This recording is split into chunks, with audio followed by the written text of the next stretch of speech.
Oaks, a house in the country which I rented for the summer. As an author, I write tales of mystery and murder. But the things that happened in this house were far more fantastic than any story I've ever had published. I brought a staff of servants from my city apartment, and my maid Lizzie Allen, who had been with me nearly 20 years. Lizzie? Yes, Miss Cornelia. Is the car ready? It's at the door. Look, Miss Cornelia, them servants you brought from the apartment are talking about walking out on us. Really? Well, I know they don't like it here, but I didn't think it was that bad. Well, they've been hearing things about the killer that the police call the Bat and the murders that he committed here this past winter. Now people are saying that he's back again. Well, how can they be sure of that? Has he committed another crime? No, not yet, but that ain't saying that he won't. Here's something else. You've heard about the bats they have here. Animal bats, the kind that fly. Yes, yes. Look what it says in this magazine. This is a report from the State Health Department, and it says some of them bats is rabid. Well... And that ain't all. Now there's a rumor going around that it was the bat himself, the killer, I mean, that released the rabid bats in this neighborhood. Oh, that's ridiculous. Well, the housekeeper, the cook, the butler, and the upstairs maid don't think so. Well, I can't help what they think. If hysterical nonsense like that can scare them out of their good jobs, it's their loss, not mine. Come on, Lizzie, I've got to get to the bank.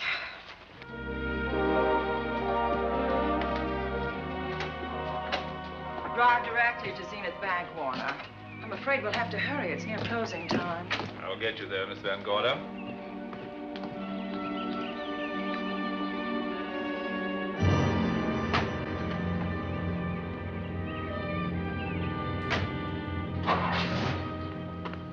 Thanks again. Miss Van Gorder. How do you do, Mr. Barry? How are you? I'm very well, thank you. You remember Lizzie Allen? Of course. Hello, Miss Allen. How do you do? So you're spending the summer with us again? Yes, yes. I've leased the Oaks, the home of your bank president, John Fleming. I heard you had. I was surprised. Why? Is there something the matter with it? No. I was surprised because Mr. Fleming said he would never rent it. Oh? Well, I rented it from his nephew, Mark Fleming, who has the real estate office here. He said his uncle would be gone the entire summer. Well, that's right. Mr. Fleming's in the North Woods now with his physician, Dr. Wells. Oh, pardon me. Dale, I want you to meet my wife. We were married at Christmas time. That must have been nice. Believe me, it was. Oh, here she is. Oh, dear. My wife, Miss Van Gorder, Miss Allen. How do you do, Mrs. How do you do? Cornelia Van Gorder. Yes. Oh, well, I've read every murder mystery you've ever written. I just adored that weird one, The Private Morgue of Dr. X, even though it gave me the shivers. Only the shivers? Scared hell out of me. Oh. Well, I really mean that Miss Corney killed them off in that one. When you refer to my books, please don't call me Miss Corney. Pardon me, Mr. Bailey. Mr. Hines is here to see you. Oh, yes. Excuse me, please. Don't be strangers now. No, no, I we should won't. say not. Oh, so you're a bride. Well, not quite. Not since Christmas. You know, I'm sure I've seen you. Well, I used to be my husband's secretary here in the bank. Of course I remember. May I welcome our most distinguished visitor back to Zenith? Oh, that's very charming, but, Lieutenant Anderson. Lieutenant Anderson, of course. Chief of Detectives of the Zenith Police Department. This is Miss Allen. Miss Allen? How do you do? Lieutenant Anderson is one of our favorite citizens. He's on the bank's board of directors. Not bad for a policeman. You must have made a good thing of it. Well, I saved my money, if that's what you mean. It's near closing time, and I've got some business in the safe deposit vault. Please come and see me, Mrs. Bailey. Oh, I'd love to. And you, Lieutenant. Thank you. Goodbye. Goodbye. Nice to meet you. My, what a charming woman. She moved into the Oaks just the other day. That house is a proper setting for a writer of mysteries. Oh, it certainly is. Vic, what's the matter? Come in here, both of you.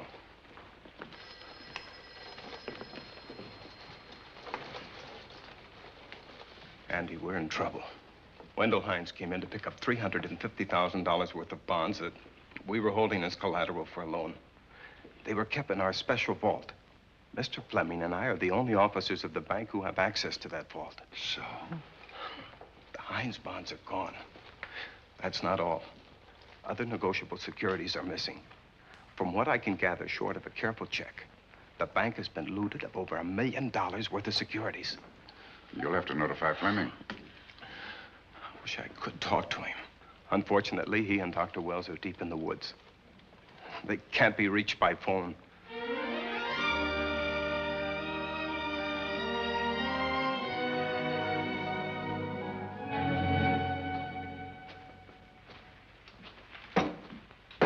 What is it?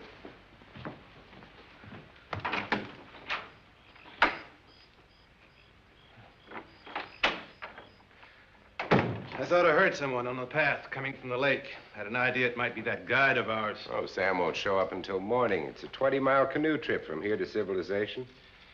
5 will get you 10. Sam has a message for me. I thought you told him at the bank not to bother you. I did, but they'll bother me. Doctor, Yes, John. what would you do for $500,000? Anything short of murder. Why not murder? Too messy. Too great a risk? For $500,000? Yes. I pinched $1 million from the bank. Well, I'm not kidding. I embezzled it. Not that I think you wouldn't do it if you thought you could get away with it. I got away with it. I'm not talking about currency. I took negotiable securities that could be converted into cash. I have the cash in 10s, 20s, and 100s. Well, I'm your doctor, not your lawyer. Why tell me this? You'll find out why. Who's going to take the blame for the robbery? Bailey, the cashier. They'll never suspect me. I like Bailey. Well, so do I. I love the guy. I gave him his first chance. He has a lovely little wife. Charming girl. Was the best man. Where's the $1 million? In my family's tomb in Zenith. In the crypt with my father's casket. I don't buy that, John. No? No. You forget that I had you in charge when you were a very sick man. When you raved in delirium. And I heard you talk about a hidden room. Now, where else could you put a hidden room except in that mansion you built?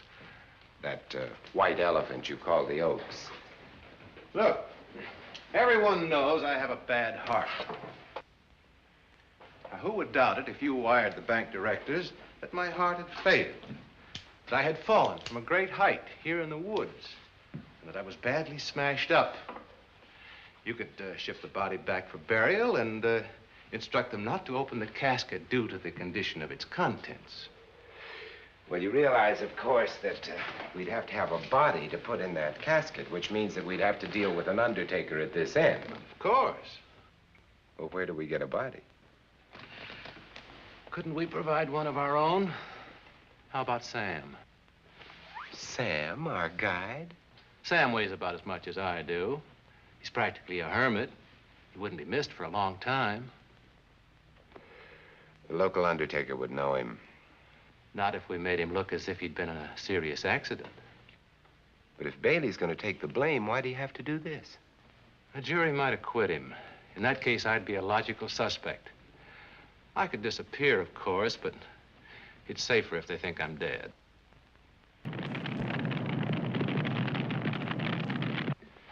What if I don't go for this deal? In that case, it would be too bad. You mean you'd kill me? What else could I do?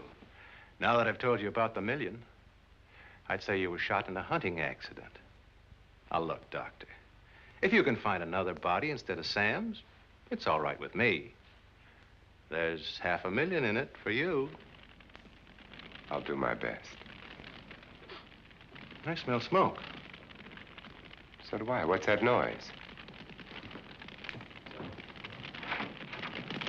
Look, Doctor, the woods are on fire.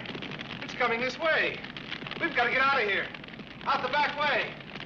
We will. As soon as I provide that body we were talking about.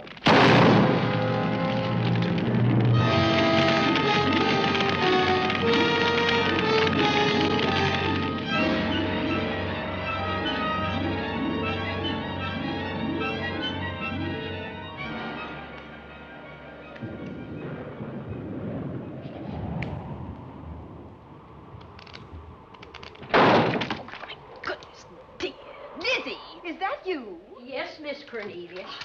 There's a storm coming up, and it's gonna be a snorter. The wind nearly blew the door off its hinges. Well, that noise blew my game higher than a kite. I think I've lost some of the cars. Oh, I'll get them for you. Oh, I see you found the paper.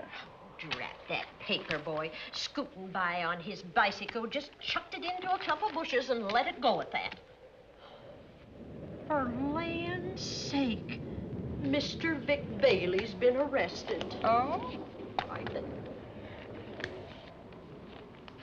Victor Bailey, vice president and cashier of the Zenith Bank, was arraigned before United States Commissioner Alvin Fielding, charged with the embezzlement of over $1 million. I can't believe Vic Bailey had anything to do with that robbery. Oh, well, I see our landlord is home again. Landlord? Mr. Fleming. Dr. Malcolm Wells is back in town with the body of John Fleming, president of the Zenith Bank, who was killed in a forest fire.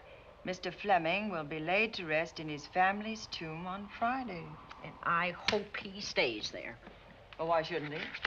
Well, this is his house. And ever since he died, some funny things have happened here. For instance? The housekeeper, the cook, and the butler said that they heard strange noises at night. And the upstairs maid swore that she met a man without a face coming up the back stairs. Oh, so that's why they quit and left me to run this place without a staff. They didn't tell you, Miss Corney, but the truth is they was scared to stay. But you're still here, Lizzie. Haven't you seen anything? No. No, and even if I had, I ain't afraid of ghosts. They're afraid of me. Honest, Miss Corney, a spiritualist told me once that ghosts was allergic to me. But this Bat feller they keep talking about in the paper, I guess he'd be different. No, I don't think you would have the same effect on him. Oh, dear. What are they trying to do? Drive people away from this part of the country? Why, what does it say about the bat? Specialty seems to be killing women. My goodness, 2 of them in one night. All his victims died the same way, like their throats had been ripped open with steel claws. That's a charming little caper. I'll have to try it sometime. In a book.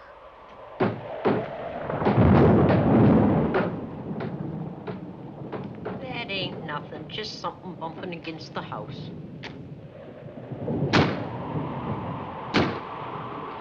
That's just the wind banging a door. Pay no attention to it. Listen to this. One of his victims, who lived for a moment after she was found, described the bat as a man without a face. Honest, Miss Corney, I think that woman must have been exaggerating.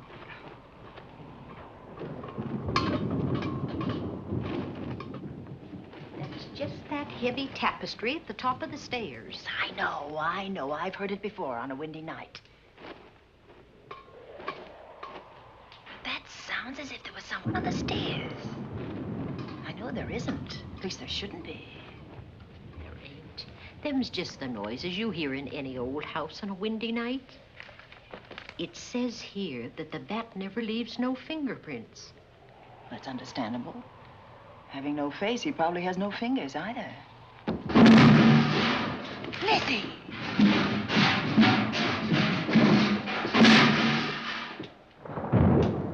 And that, I suppose, is the cat dropping its dentures. No, I don't think so. But I think it's something should be looked into.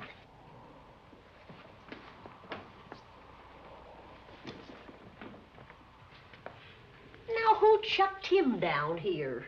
The wind, I hope. There must be a window open up there.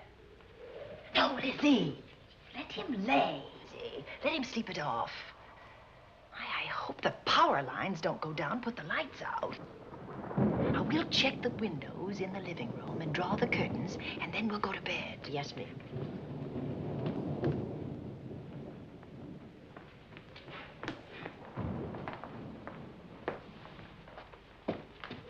I won't be a minute.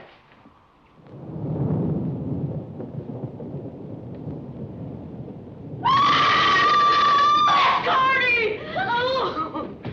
What's that? Oh, when I went to get the paper, I turned the latch off. I forgot to turn it on again. He's out there. He was coming in. He might have got you. Oh, but he didn't, and he's still out there, thanks to you. Now, you hurry now, and we'll call the police. No, I won't leave you, Miss Coney. Are you okay? Yes, ma'am, I'm okay. Okay.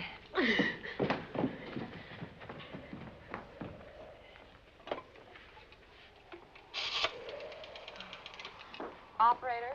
Give me the police department, please. Zenith Police Department. This is Cornelia Van Gorder. I'm living at the Oaks. We know about that, Miss Van Gorder. Just a moment ago, a man tried to force his way into this house. You're not alone there, are you? What about your servants? Well, I have none except my chauffeur, and he's away. He won't be back until the morning. Now, there's only 2 of us here tonight, and we're going to lock ourselves in my room. Now, if any of your men see anything, will you have them call me? I'll send officers over there right away. Well, thank you very much. Come on, Lizzie. We're going to sleep in my room.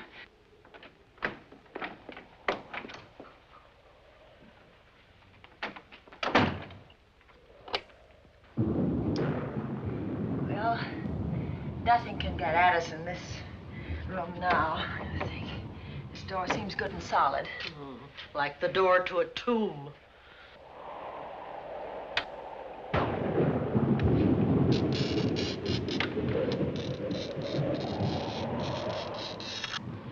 I think that couch will be comfortable. There's some extra bedding, you know. Yes, ma'am. Closet. Let's see now.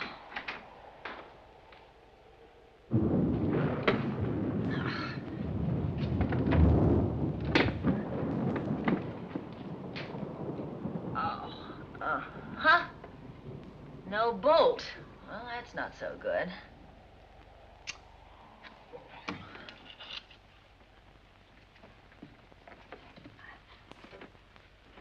What's that for? That, my good woman, is a booby trap. If anybody tries to open this transom, this will be knocked off, and we'll hear it fall.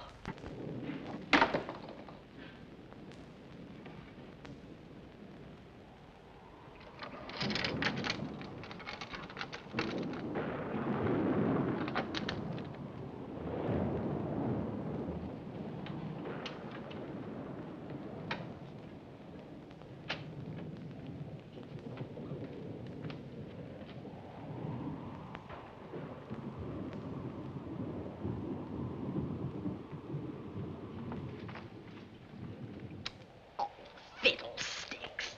I forgot my night things, my robe, my gown, and my slippers. I'll go get 'em now. Now, wait a minute, Lizzie. I'll go with you. Now, don't you bother, Miss Cornelia. My room's just down the hall. Lizzie, I told you to wait. It's all right. I'll only be a second. Get in here. Get in here.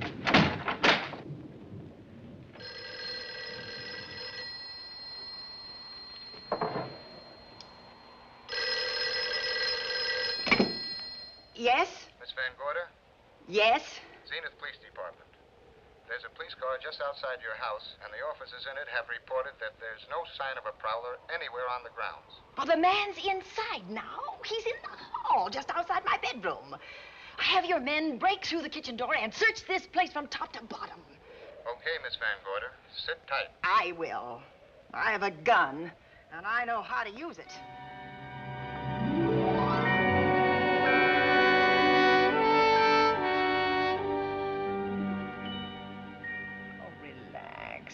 relax, Lizzie. The police did a good job. They couldn't find anybody in here. We both saw him, Miss Cornelia.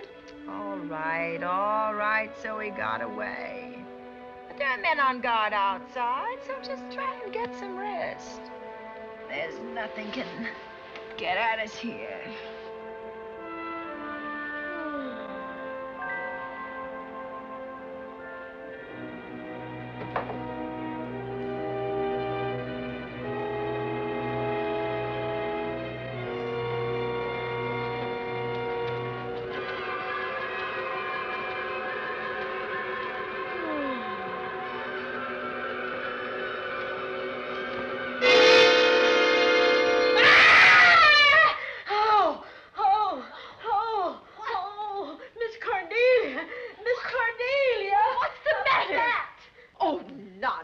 You've had a nightmare. Maybe I did. But there was a bat in it, and it bit me. What? It flew in that closet. Oh, good gracious, Lizzie, you're right.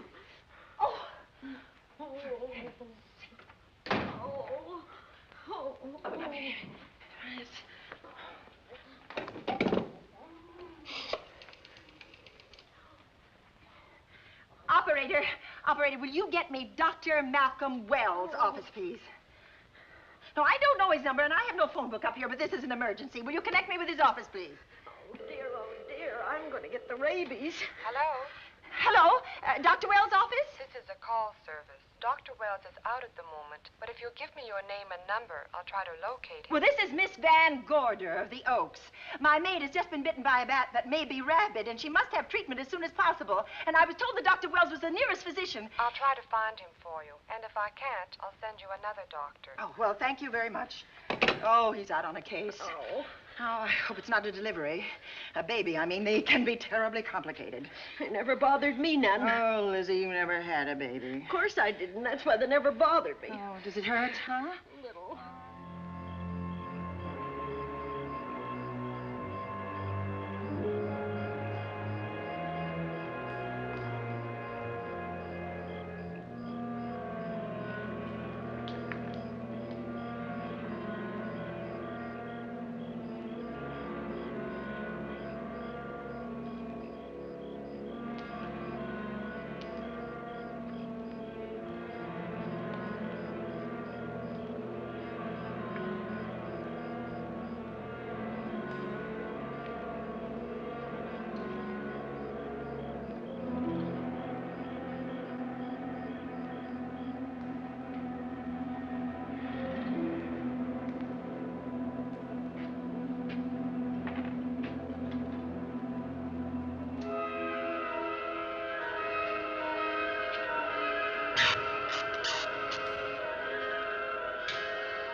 Dr. Wells?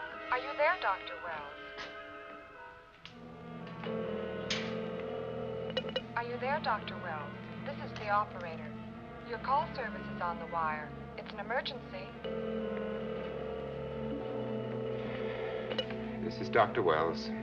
This is your call service, Doctor. Oh, hello. I was just doing an experiment. I left the receiver off. That's what I thought, but I kept trying. Miss Van Gorder at the Oaks called and said that her maid had been bitten by a bat, and she's afraid it might be rabid. What? Oh, all right. Tell her I'll be right over there.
Who's there?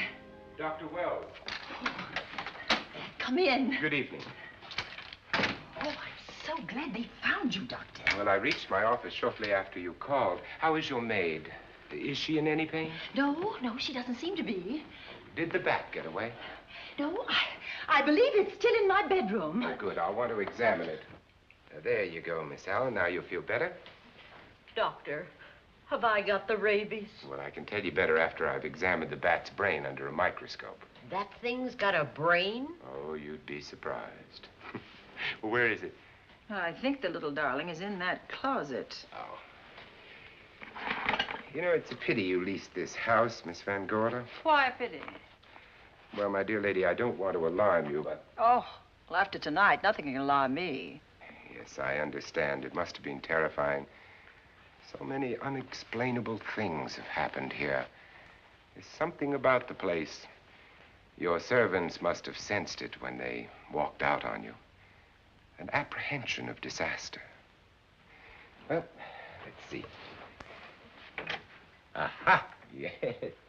There he is. All right, now, take it easy. Nobody's going to hurt you. Quiet now. Quiet.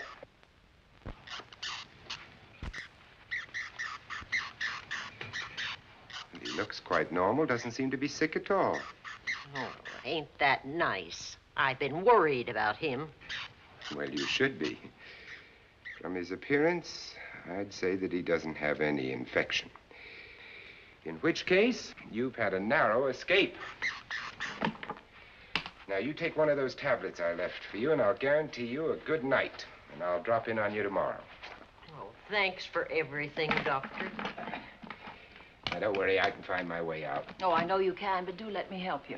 Oh, don't forget that once I'm gone, you'll have to climb those stairs alone. Oh, I'm all right. I'm armed now. Can you, shoot one of those things without shutting your eyes? Oh, Doctor, there are guns in every book I've ever written. I don't write about things I'm unfamiliar with. Lock the door, Lizzie. Good night. Yes, ma'am. Good night, Doctor. Accident? No, the wind blew him down. Oh. I think. Oh. Did you know that young Mark Fleming leased you this house without notifying his uncle? No, I didn't. Well, it doesn't matter now. John Fleming is dead and Mark's his heir. But if John were alive, he would warn you to leave here, Miss Van Gorder. Really? Yes. It's been a tragic place for anyone who ever lived in it. Well, good night. Good night, Doctor. Who's out there? Nobody you need worry about, Doctor. Oh, it's Andy. Oh. That's right. Oh, good evening, Miss Van Gorder. Good evening, Lieutenant. Somebody sick here? My maid was bitten by a bat. Oh? A rabid bat? Well, I'll know for sure when I get to my lab. I caught the bat. It happened indoors? In my bedroom. Yes. How'd it get in? Well, there are many ways a bat could get in a house. You ought to know. I spotted this hole in the window the minute I got here. Why? That's where the two-legged bat got your door open. Miss Van Gorder told me that she phoned headquarters at Zenith. Yes, I phoned twice. The second time was after the prowler got in the house. Weren't headquarters, Andy? No, but they contacted me. An officer came and searched the house from top to bottom, but they couldn't find the bat. You better have this window fixed tomorrow. Oh, yes, I certainly shall. Yes, and I'd better be going. I'm due in surgery at 8 o'clock in the morning. Good night. Good night, Doctor. There'll be a man patrolling the grounds all night, Miss Van Oh, Gorder. thank you. And nobody inside, Andy? Why should there be? Well, how do you know but what the bat is hiding somewhere in the house? I'm quite sure he isn't in the house, Doctor. Not now. Good night. Good night.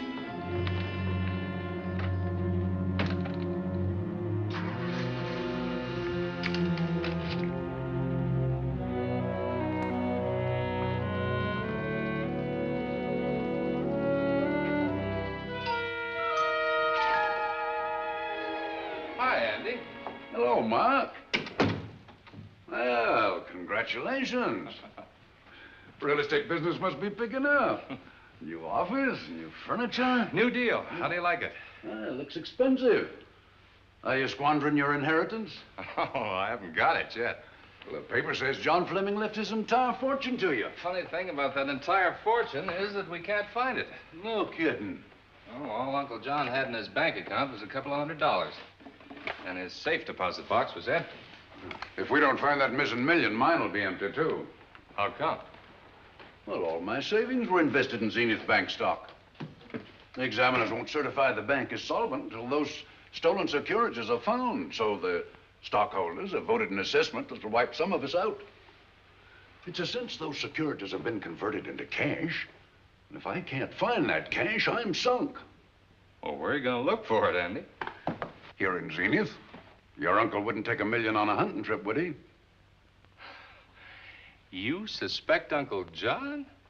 Why, Andy, he founded the Zenith Bank. That'd be like robbing the family tomb. You think he wouldn't? Well, besides, Vic Bailey's fingerprints are all over the vault. Now, they didn't find any of Uncle John's fingerprints. Because he wiped them off. Can the defense prove that? They'll try to. Judy Hollander, Bailey's secretary, is a defense witness. And they believe her testimony will have a powerful effect on the jury. Oh, well, she has a powerful effect on me. Judy's a doll. Here's the book you mentioned, Judy. Your newest one. Yes, it's just been published. You can have that copy if you wish. Oh, it's a first edition and you've signed it. Yes, of course. Thank you so much. May I serve tea now, Miss Van Gorder? Yes, please do, Warner. Thank you.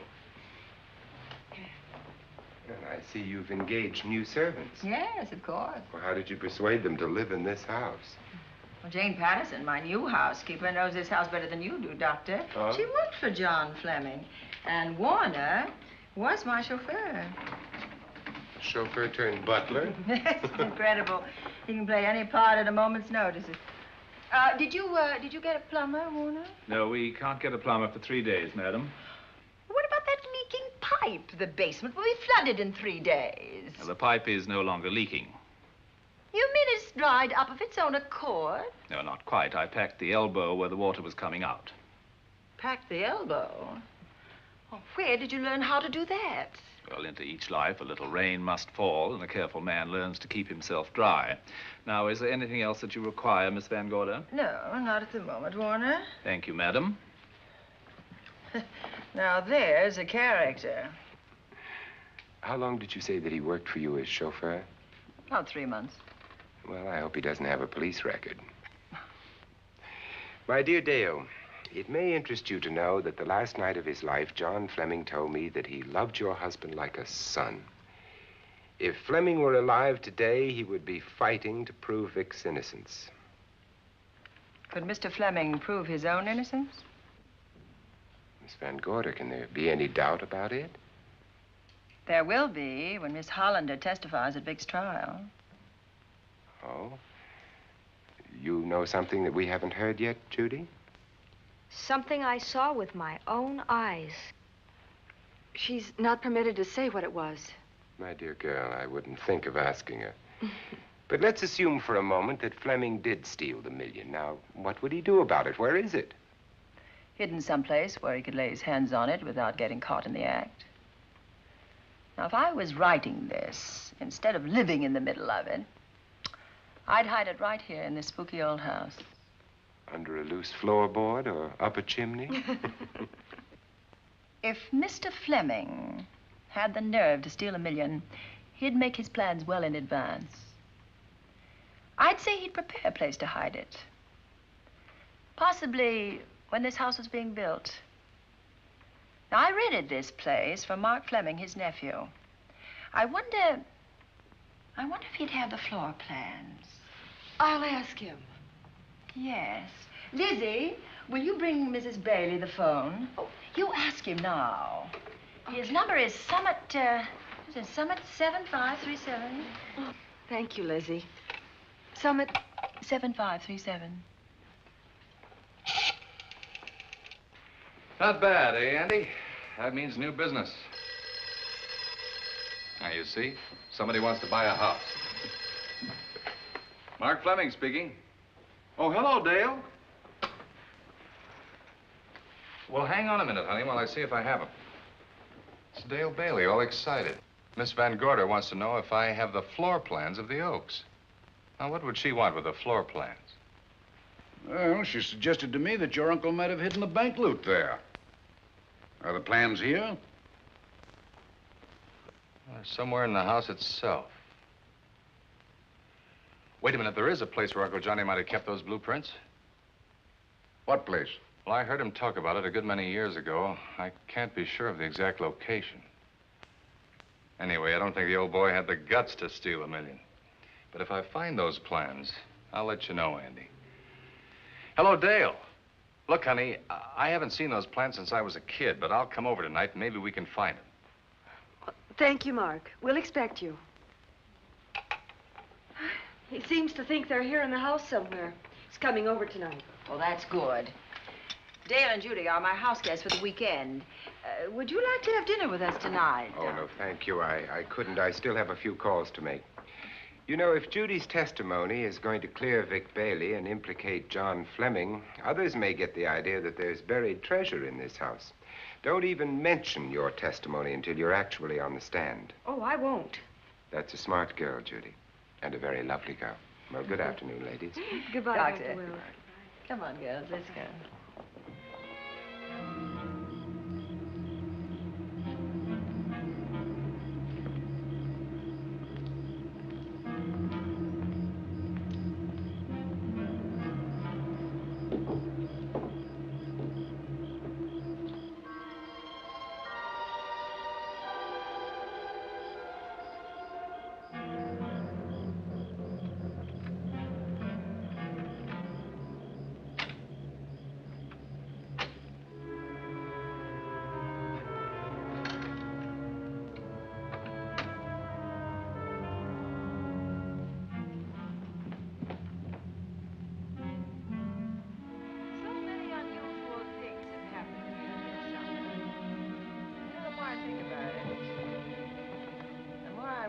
I should be putting them down on paper. Weren't you your husband's secretary, Dale? Yes, I was. Do you take shorthand? Well, my dear, if you'd like to have your mind occupied, I want you to work with me while I write the story of this fantastic criminal, the Bat.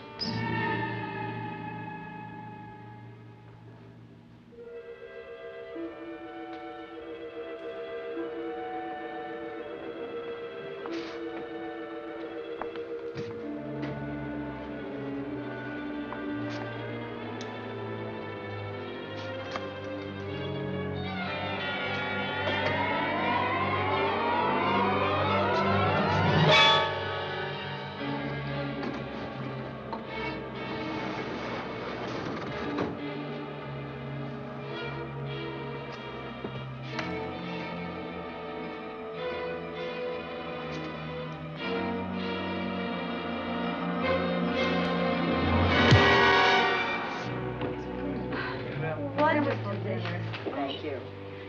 It's really nice. A good dinner, Lizzie. As usual. Wonderful.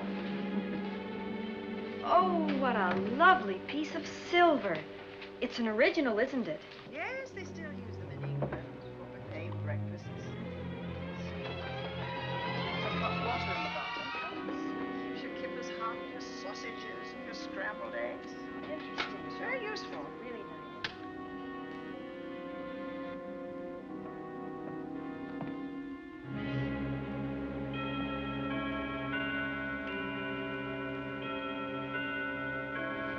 That clock hasn't struck the hour in the last 10 years, if I'm to believe what Mark Fleming told me. Why is it angled away from the wall like that? I don't know. Somebody must have moved it. Lizzie, very likely when she was dusting. Wait a minute. Did you know there's a door in this paneling? No, I didn't. Oh, my gracious, so there is. Maybe it opens to a secret passage. Well, certainly to a secret something. Who knows, girls? We'll be about to stumble on that missing million. Oh, this is... Oh. There's a panel. There must be some gimmick to it. There always is. Yes, it moves. It moves. It moves. Oh.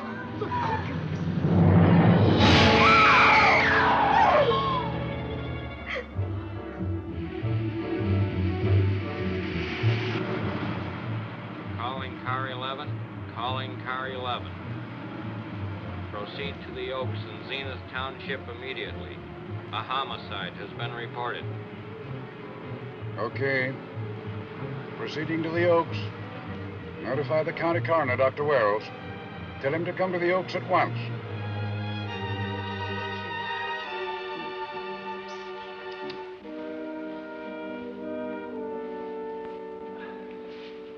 Horrible. As if his throat had been torn by some creature with fangs or claws. That's his sign. We found it on the others he killed. I'd hoped those reports that he was up to his old tricks again were pure imagination, but apparently they're based on fact. He's come back.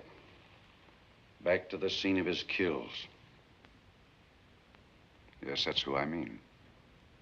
That's who did this. The bat. Who found Mark? We all did. And it's Dale and Judy and I. Lizzie was in the dining room. This is my new housekeeper, Jane Patterson. You know, she worked for John Fleming. I know her. Where were you, Mrs. Patterson? In the kitchen, cleaning up. I cooked the dinner tonight.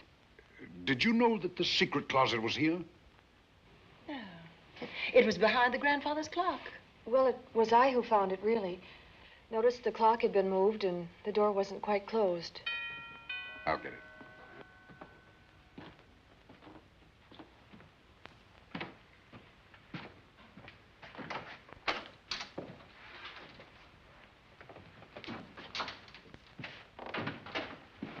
Who is it?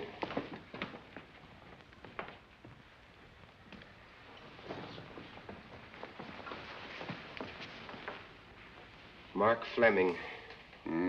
As coroner, you saw the same wounds on the others. How long's he been dead? Oh, I'd say about a half an hour. You believe it was the bat? That's a bat's trademark. Perhaps he's still in the house. That's possible. Why should he be? Because he's looking for something, and like you, he believes it's here. And he's a persistent killer.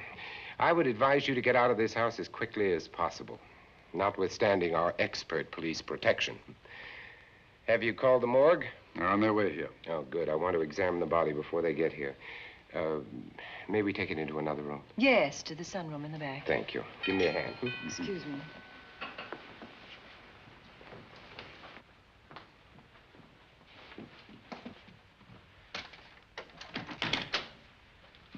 Oh, Warner, where have you been? Well, madam, has been an accident? There's been a murder. Mark Fleming, the young man from whom I leased this place, was killed here tonight. They know who did it? Well, they believe it was the bat. I'm sorry I had to use the front door, Miss Van Gorder, but I forgot my keys, and when I rang the bell at the kitchen door, there was no response. Oh, this is Warner, Lieutenant. He's my butler. He was my chauffeur. Why'd you promote him? But it's very difficult to find a butler. They don't like service in the country. Have you been a butler before? I've served in many capacities, sir, but this was my night off, and I forgot my keys. I heard that part. What time did you leave the house tonight? Oh, about 6:30. I had dinner at Wiley's Roadhouse. Can you prove where you spent the rest of the evening?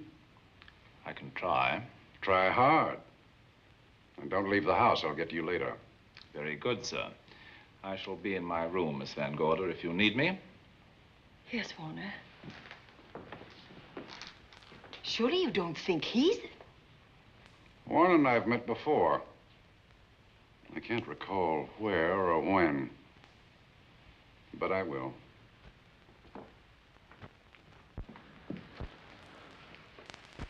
There'll be a crew here shortly from headquarters, dusting for fingerprints, taking photographs. But in the meantime, Mrs. Patterson, you aren't leaving the house tonight, are you? No, Lieutenant. Don't. I'll talk to you in the morning. Good night. Good night, sir. Good night, Miss Van Gorder. Dale, I was with Mark Fleming this afternoon when you talked to him about the floor plans of this house. I heard him tell you he was coming here tonight. Dale called him at my request. She told me he was coming. Who else heard her tell you that? Judy, Lizzie. And that nice Dr. Wells. Dr. Wells. There are a few killers who kill for the fun of it. The bat very likely is a mental case, and I'm convinced that his crimes are motivated by his mania for personal gain. There's $1 million at large, and he's going to keep on hunting for it until he lays his hands on it. Now, these young ladies are staying here tonight? Yes, they're my house guests. Well, when my crew arrives, we'll be busy for a while, so I'd suggest that we go to our rooms? That's a very good idea. Come on, girls. What about a police guard for this house tonight, Lieutenant? You've got one. I'm going to cover this place tonight from the attic to the basement. If the bat makes another call, I'll have a little surprise for him. Who is he? Have you any idea?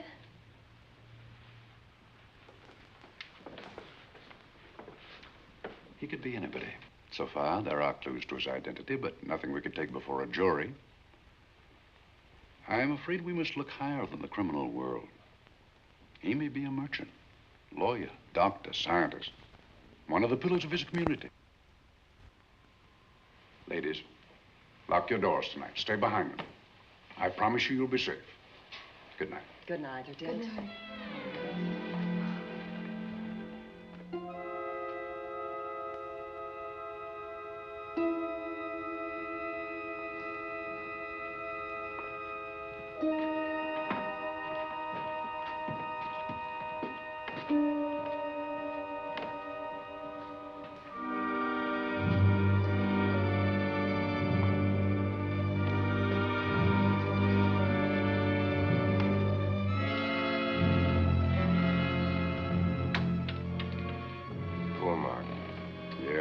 Pity. So young. Well, Doctor, do you agree it was the bat? In my report, I shall say the death was caused by the same technique used in the other killings. A paralyzing blow to the throat, followed by severe lacerations of the jugular, resulting in excessive hemorrhage. In a layman's language, he didn't know what hit him. Oh, he knew. But he didn't have time to think about it.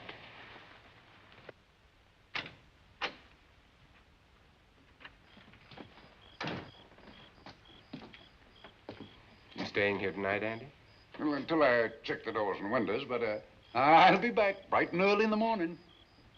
Neither snow, nor rain, nor heat, nor gloom of night stays these couriers from the swift completion of their appointed rounds. A lot of people are due for a shock when I close this case. Yes, I'm sure they are. Good night, Andy. Don't get hurt. Good night, Doctor.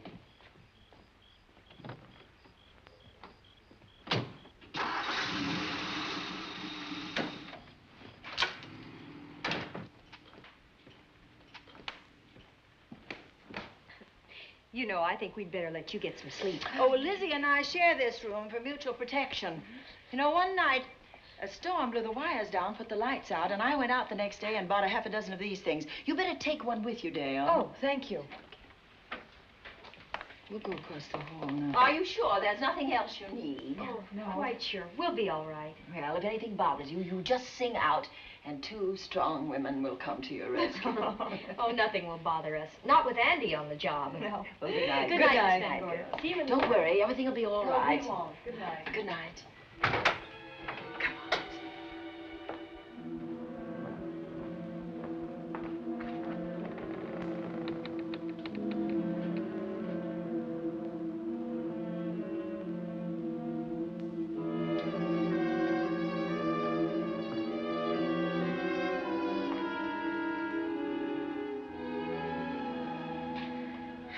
I don't think I'll sleep tonight. Me neither. All I can see is poor Mark Fleming staring at us. I thought that when people died, their eyes closed, as in sleep. Don't think about it. I'll bet you're thinking about it. No, I was thinking of my poor husband sleeping in jail tonight. Oh, Judy, I love him so much.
What's that noise?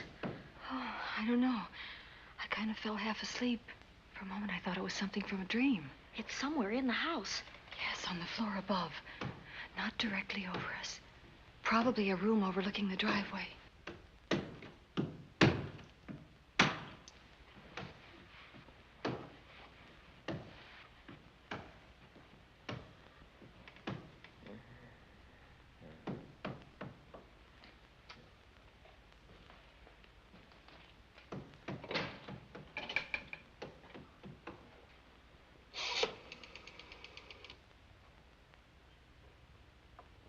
Should we call Miss Van Gorder? She'll hear it. How can she help but hear it? Oh, besides, we don't want her to think we're a couple of hysterical women. Oh, I'm about to become one. Oh, I dear. had it for one night. Dale, you're not going out in that hall. I want to know what's happening up there. But Lieutenant Anderson said if we stayed behind our locked doors, we'd be safe. Vic isn't safe locked up in that jail. Suppose that stolen money is in this house. Mark Fleming seemed to think it was. Maybe that's what somebody's looking for.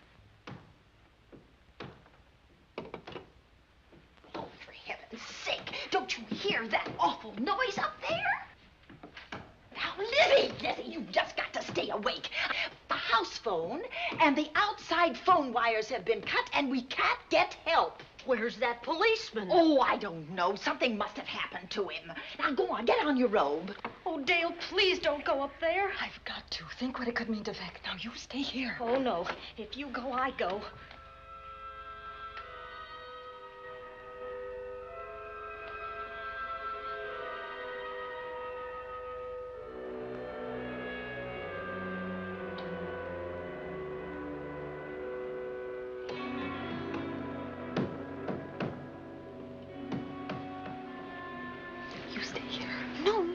You go up there alone. You wait here. I'm going to see what it is. Oh, please let me go with you, Judy, Dale.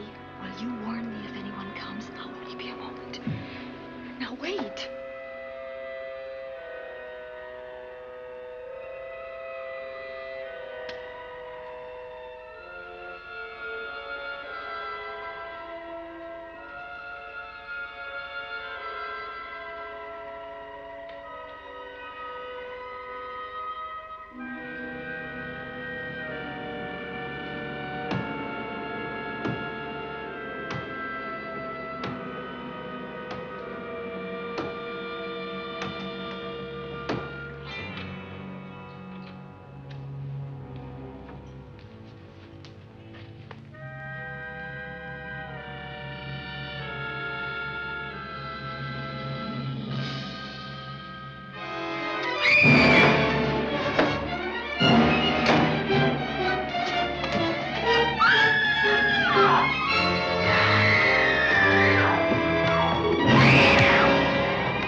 Give her to me. I'll look after her. Poor baby.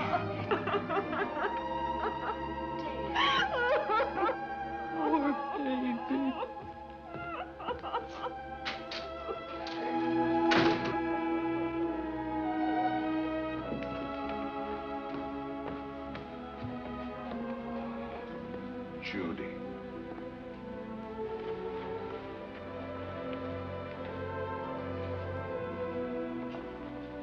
The bat.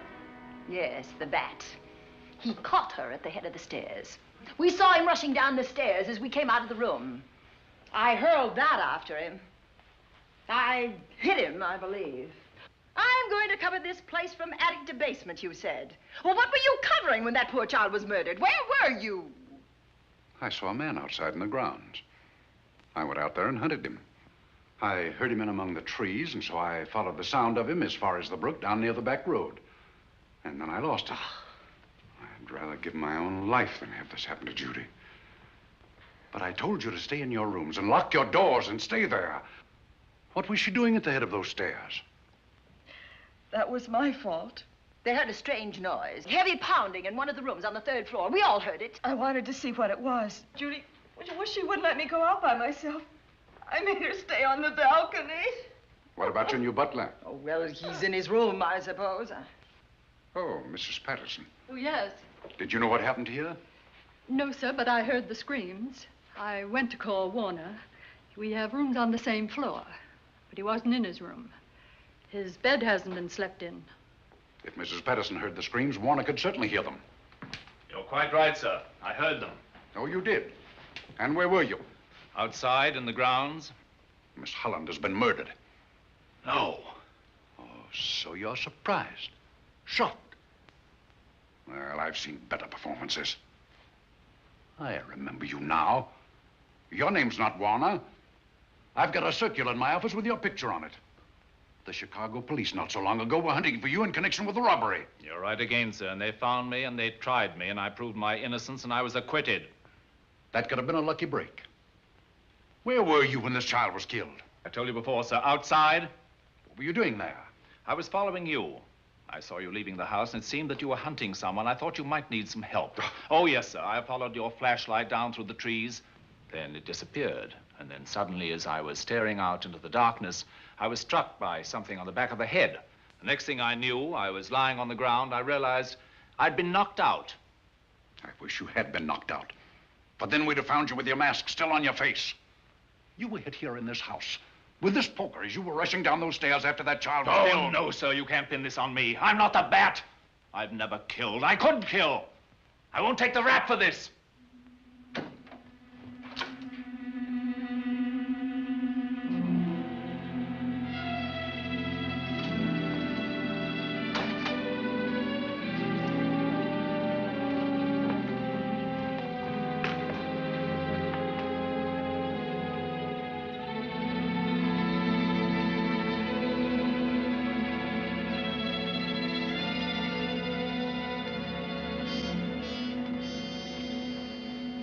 Well, Doctor, we have another case for the county coroner.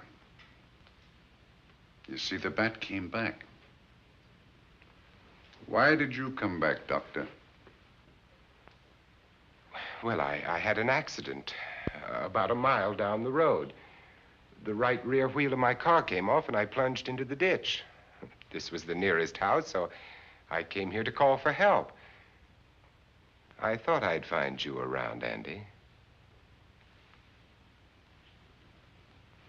Physician, heal thyself. You must have been hit by something on the back of your head. I told you I had an accident. So you did, Doctor. So you did. I could be wrong. But maybe I'm not. We shall see. All right, dear, let's start a new chapter. For days, the murders held the headlines. Lieutenant Anderson grilled us and ransacked the house from top to bottom. Warner was not placed under arrest, but his every move was watched. At night, except for a detective on guard in the house, the police and the reporters left us alone. And on one of those nights, without telling Lizzie or anyone else, I pursued a secret investigation of my own.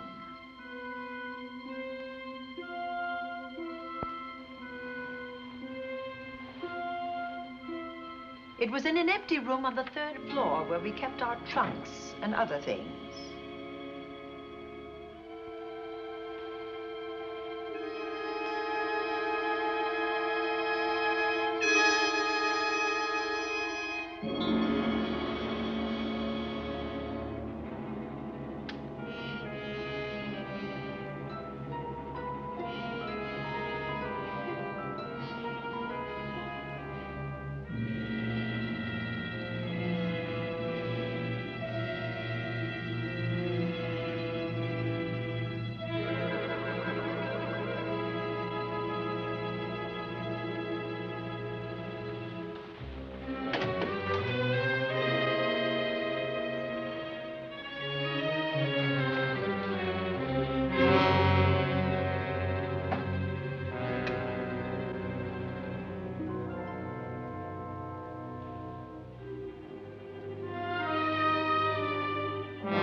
Put him up, Pat.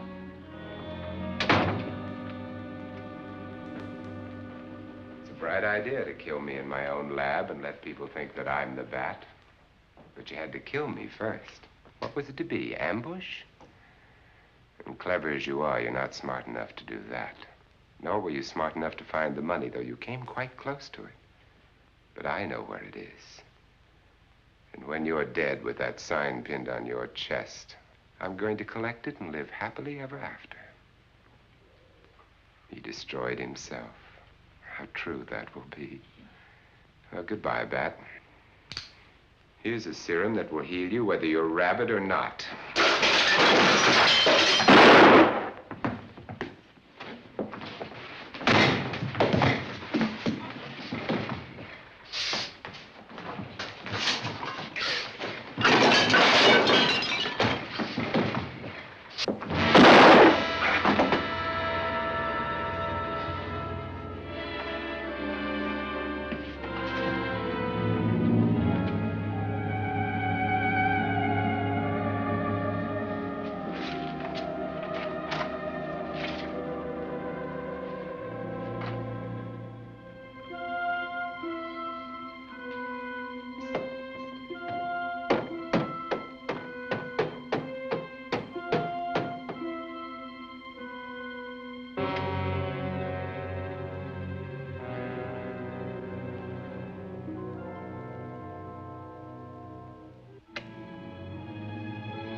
Something's wrong. Something's wrong.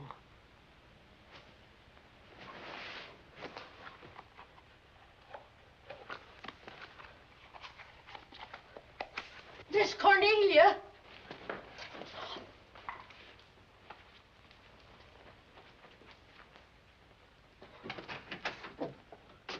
Miss Cornelia.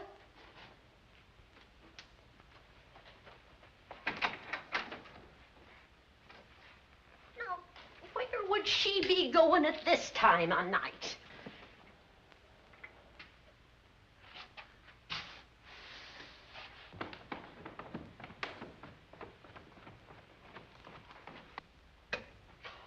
Well, land's sake.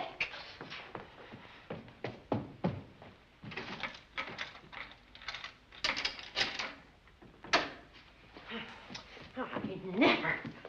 Oh. Mr. Davenport. Mr. Davenport. Oh, a fine thing. The door unbolted, the chain off, and you asleep on the job. Wait till Lieutenant Anderson hears about this. Come on, wake up. What's the matter with you? I don't know. My head hurts. My whole body's numb. Here, take a sip of this. Try to snap out of it. I'll be back in a minute.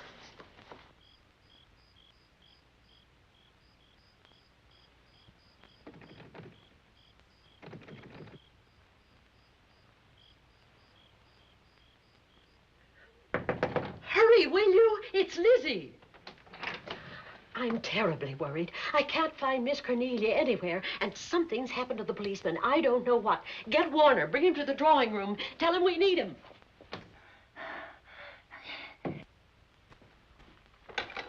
Are you all right now? Yeah, I'll be all right in a minute.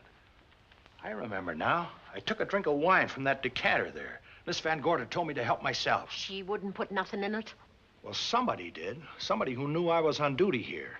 Then it was somebody that got Miss Van Gorder. I can't find her anywhere. Upstairs, downstairs, or in the basement. I told the housekeeper to get Warner. Lieutenant Anderson will want to know about this. Hello. Yeah, this is Davenport at the Oaks. We've got trouble here. Well, for one thing, I was drugged. Yeah. But I must have been knocked out because the maid tells me Miss Van Gorder is missing. Well, you better call Anderson and let him know. He's not at home. Well, where is he? Out on a case? What case? Dr. Wells. What else did they tell you about it? Oh, hurry, will you? We've got to find Miss Cornelia. Okay. Lieutenant Anderson is out on a case. Dr. Wells was found dead in a room next to his garage, murdered. Dr. Wells? There's something queer about the killing of Wells, but headquarters won't talk about it. Lizzie, Warner isn't in his room. There's no sign of him anywhere. And I was supposed to keep an eye on that guy. Where's Miss Cornelia? That's what I want to know. Wait a minute. Didn't you say that the chain and the bolt were off of the front door? I certainly did. Well, maybe Miss Van Gorder went outside. Oh, she never would. We better look. I can't breathe. There's no air.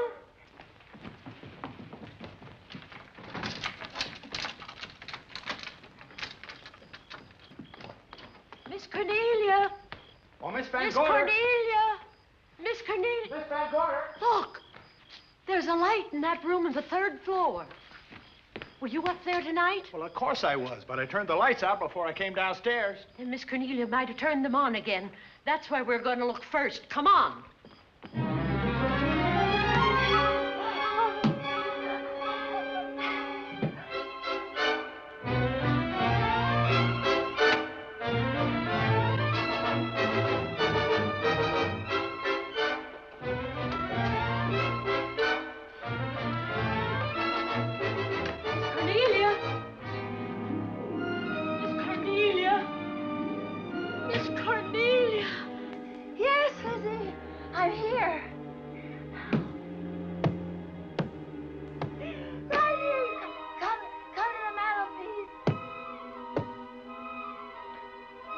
Here we are, Miss Van Gorder. What do we do now? Over the mantel, there are 5 panels. Strike it with your hand.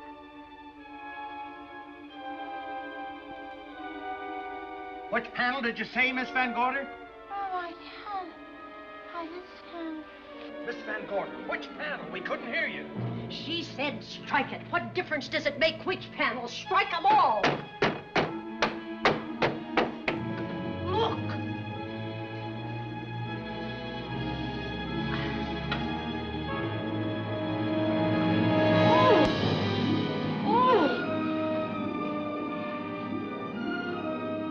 Oh, it's all right now.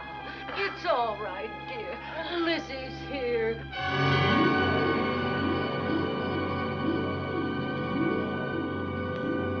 Feeling better? Yes, much better. We'll take you to your room. Oh, no, you won't. I'm going to stay right here. I'm quite all right. Oh, how blessed it is to breathe without an effort. You know, no one knows how sweet the air can taste until someone shuts it off for a moment. That room is just like a box. When the mantelpiece closed, it seemed like all the air was drawn out of it. Look, there it goes again. Let it close. I can open it from in here. There's a control panel behind this blueprint. Electric motor under the trap door here. Once the door is open, you can keep it that way. I believe that the fireplace in this other room opens the same way. And it does. I tried to find this, but I couldn't find it. Yeah, it's back at this blueprint here. Well, it's quite a setup. Too bad we can't open that safe in the same way. Take an expert to crack this box or a shot of nitro. Oh, maybe that's what the bat had in mind. Could be. Seems he's on the prowl tonight. Miss Van Gorder, Warner has disappeared. And Dr. Wells has been murdered. Dr. Wells? Lieutenant Anderson's on that case right now. Well, does he know what happened here tonight? They got word to him. He'll be here any minute.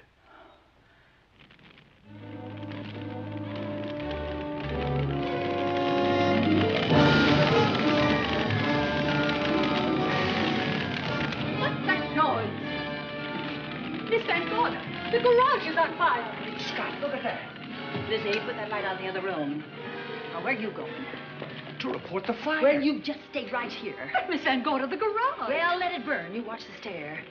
Can't you see that fire was set to get us out of the house? Out of the house? Were you talking about the... Yes, I'm talking about the bat. Now that the lights are out, he'll think his trick has worked, and we've gone. He'll be here any minute. Well, so will Lieutenant Anderson. I hope so, but the bat will be here first. And he'll kill again if we're in his way. We've got to be as clever as he is.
But you'll be safer downstairs. I'll take care of you. Well, the others can go, but I'm going to stay right here. All right, but get out of sight.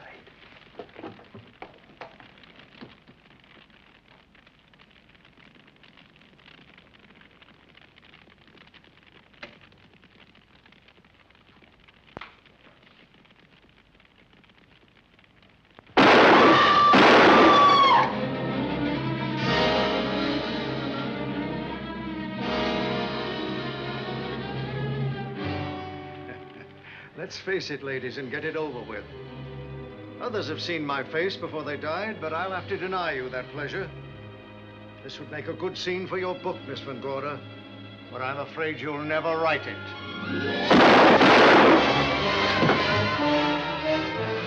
That is Warner. I could tell. You misjudged me, Miss Ellen. Warner! I don't like being a murder suspect, Miss Van Gorder. I was headed for a plane, but halfway to the airport, I changed my mind and came back. I'm glad that I did.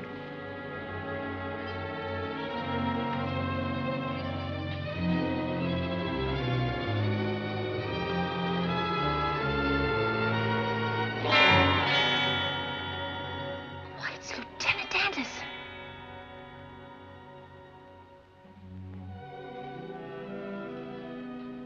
Yes, it was Anderson.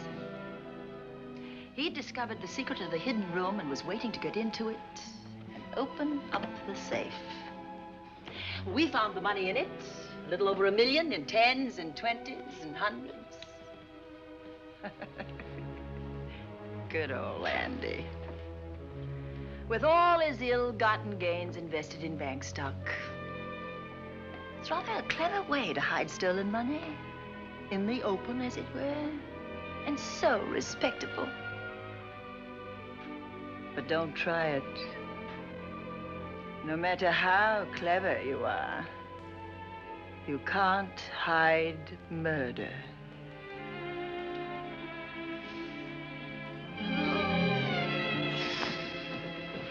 Well, that's it, Dale. That's the end.